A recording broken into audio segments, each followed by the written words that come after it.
বন্ধুরা, আজকে আমরা এমন কিছু মানুষদের সম্পর্কে জানতে চলেছি যাদের সামনে দাঁড়িয়ে আইন পর্যন্ত কেঁপে ওঠে।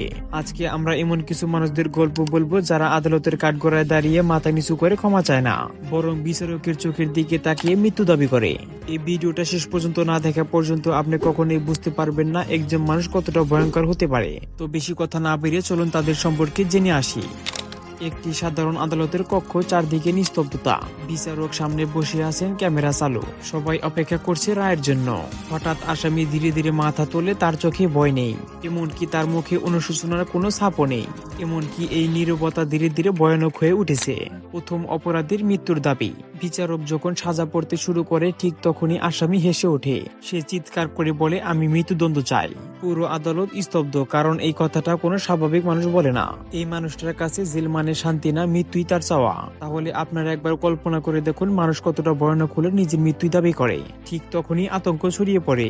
আইনজীবীরা একে অন্যের দিকে তাকায়, পুলিশ শক্ত করে আসামিকে ধরে, ক্যামেরা ক্লোজ আপ নেয়। তাদের চোখে কোনো মানবিকতার চিহ্ন নেই। এটা মানুষের চোখ না, এটা একটা হিংস্রতার চোখ। অন্যদিকে দ্বিতীয় আসামি সরাসরি হুমকি। কিন্তু গল্প এখানে শেষ না। আরেক আসামিকে দাঁড় করানো হয় হাত করা পরা। তার পাশে নিরাপত্তা বাহিনী। সে ধীরে ধীরে হাসে, তারপরে বিচারকের দিকে তাকিয়ে বলে, আমাকে গুলি করে মারা হোক। আর এই একটা কথা বলার পরে পুরো আদালত স্তব্ধ হয়ে যায়। এখন প্রশ্ন হলো, এরা কি জন্ম থেকেই এমন? মনোবিজ্ঞানীরা বলেন এই ধরনের মানুষের মস্তিষ্ক ভয়, দয়া আর অনুশোচনার জায়গা প্রায় কাজই করে না।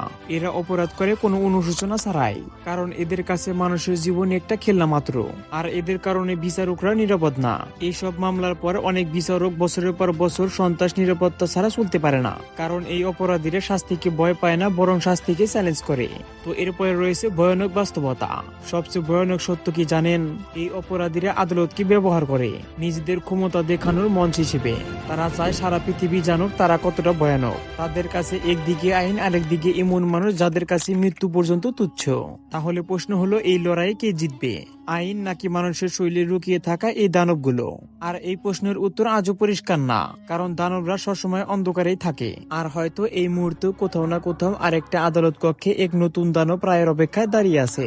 তো এরকম দানব তোমাদের পাশে, তোমাদের গ্রামে অথবা তোমাদের শহরেও আছে কিনা অবশ্যই কমেন্ট করে জানাবে।